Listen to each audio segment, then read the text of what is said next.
की कृपा।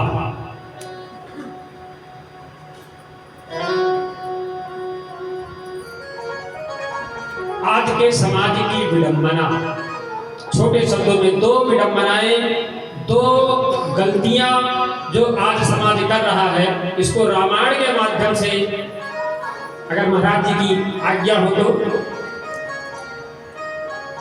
अन्यथा आप लोग मत कीजिएगा। पहली गलती हमसे होती है आचार्यों को लेकर के। हम आचार्य में समीक्षा करने लगते हैं, संत में समीक्षा करने लगते हैं। यह हमारे जीवन का सबसे बड़ा अपराध होता है। अगर किसी आचार्य पर हम समीक्षा करें, अच्छे हैं या बुरे हैं, अगर आचार्य एक शब्द बोल दिया, बच्चा सीताराम, तो पूजनीय है, वंदनीय है, उस पर किसी प्रकार का हमें समीक्षा नहीं करना चाहिए। अन्यथा रामचरितमानस के बालकांड में बहुत सुंदर प्रसंग आता है तीन लोगों का। भगवान शिव, माता सती, महर्षि अगस्त्य। गोस्वामी जी ने सुंदर वर्णन किया है। एक बार त्रेता जुग माही, शंभु गए कुंभज ऋषि पाही।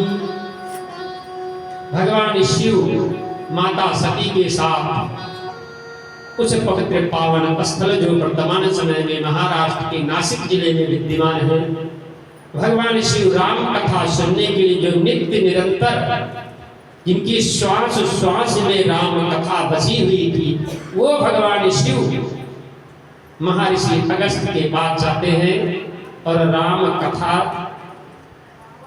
श्रवण करने का निवेदन करते हैं कि हमको राम कथा श्रवण कराइए। आश्रम में पहुंचते हैं तो महर्षि अगस्त्य भगवान शिव की पूजा करते हैं। भगवान शिव के साथ आया कौन है, ध्यान दीजिएगा। संग सती जग जननी भवानी, पूजहि ऋषि अखिलेश्वर जानी। माता सती का और भगवान शिव का, महादेव का, ब्रह्मांड नायक का महर्षि अगस्त्य ने सुंदर पूजन वंदन किया। भगवती सती को संदेह हो गया कि जो मेरा पूजन कर रहा है, वंदन कर रहा है, जो हमारी स्तुति कर रहा है, हमें ज्ञान क्या देगा। इतनी ही गलती माता सती से हुई थी कि जो मेरा पूजन कर रहा है, मेरा वंदन कर रहा है, मुझे आदर दे रहा है, मुझे भगवान स्वरूप मान रहा है, जगत की जननी मान रहा है, वो मुझे बताएगा क्या। परिणाम आया कौन था। इतने, केवल इतने विचार पर भगवती सती का क्या हक हुआ कि जो मेरा पूजन कर रहा है, मेरा वंदन कर रहा है, वो हमें कौन सा मार्ग बताएगा। संदेह होगा। जब हम संदेह में आते हैं तो राम नाम की महिमा, भगवत नाम की महिमा को हम समझ नहीं पाते। वो हमें एक आचार्य ही बता सकता है।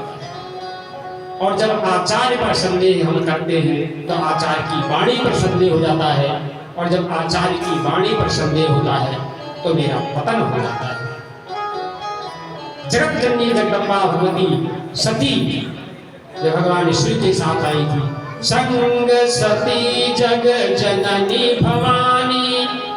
आया कौन है अगस्त्य जी के पास। संग सती जग जननी भवानी, पूजहि ऋषि अखिलेश्वर जानी। और जा कौन रहा है भगवान शिव के साथ। मुनि संग विदा मांगी त्रिपुरारी, चले भवन संग दक्ष कुमारी। उस नारी का उसी समय पतन हो जाएगा जब वह पति के साथ हो और उसका परिचय पिता के नाम से दिया जाए। अगर पति साथ है और पिता के नाम से उसका परिचय दिया जा रहा है, इसका मतलब इस समाज से वो पतित हो चुकी है। जब सती अपने आप को भगवती सती के साथ एक आचार्य पर भगवान नाम संकीर्तन पर, भगवान की कथा पर संदेह उत्पन्न हुआ तो उनका पतन हो सकता है। तो हम आप तो आज साधुओं में, संतों में, आचार्यों में अनेक प्रकार के कुविचार हमारे विचारों में आता है, उससे हमें बचना चाहिए। कभी भी कोई संत हो, कोई आचार्य हो, अगर उसने आपसे सीताराम बोल दिया तो उसका चरण रज अपने मस्तक पर अगर हम लगा लेंगे, इतने से ही मेरा कल्याण हो जाएगा। दूसरा, आज के समाज की सबसे बड़ी विडंबना है, बहुत बड़ी विडंबना है, शिक्षा। हमारे समाज में भौतिक शिक्षा उत्पन्न हो गई है और भौतिक शिक्षा में वर्तमान युग में जब तक हमारा बेटा अनपढ़ है, शिक्षित नहीं है, तब तक परिवार में होता है। जिस दिन वो शिक्षित हो जाता है, जितनी ज़्यादा उसकी शिक्षा होगी उतना ही परिवार और समाज से दूर होता जाएगा।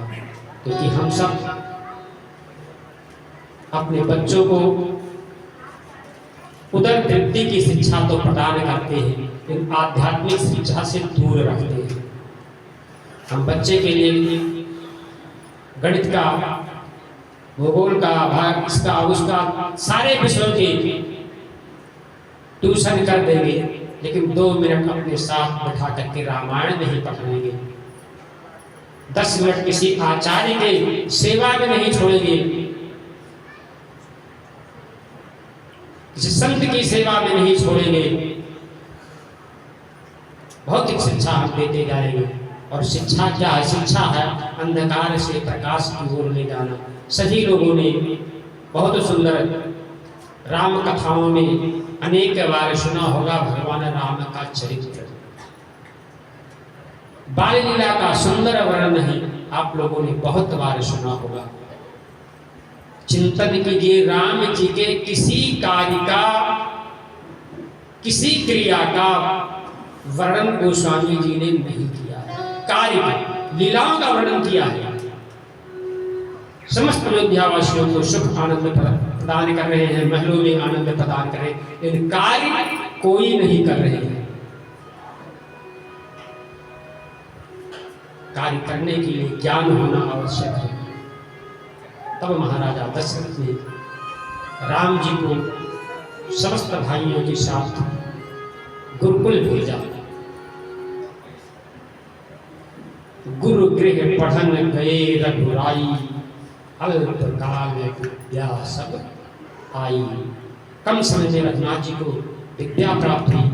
आने के बाद राम जी विद्वान बनने के बाद पहला कार्य किया। राम जी अपने जीवन काल में प्रथम कार्य करने जा रहे हैं। प्रातः काल उठ के रघुनाथा, माता पिता गुरु नाम ही माथा। यहां से राम जी ने कार्य प्रारंभ किया करना। कब? पढ़ने के बाद। और आगे की शिक्षा से हम सभी लोग परिचित हैं। आज कोई डॉक्टर, इंजीनियर, ये वो बन गया तो नमस्कार करना भी अपने बड़ों को स्वीकार नहीं कर रहा। हमारी संस्कृति कहाँ जा रही है? परिवार कहाँ जा रहा है? इसका एकमात्र दोषी आप है, क्योंकि आपने सारी शिक्षा बच्चों को दी, लेकिन किसी आचार्य के पास उसे नहीं छोड़ा, किसी संत जन के पास नहीं छोड़ा, उसे भागवत और रामायण की शिक्षा नहीं दिलाई, तो परिवार क्या है उसे पता ही नहीं, कार्य क्या है उसे पता ही नहीं। हमें किसके साथ, समाज के साथ कैसा रहना चाहिए, परिवार में कैसा रहना चाहिए, माता पिता के साथ कैसा रहना चाहिए, एक ज्ञान है। इसका ज्ञान हमारे पूज्य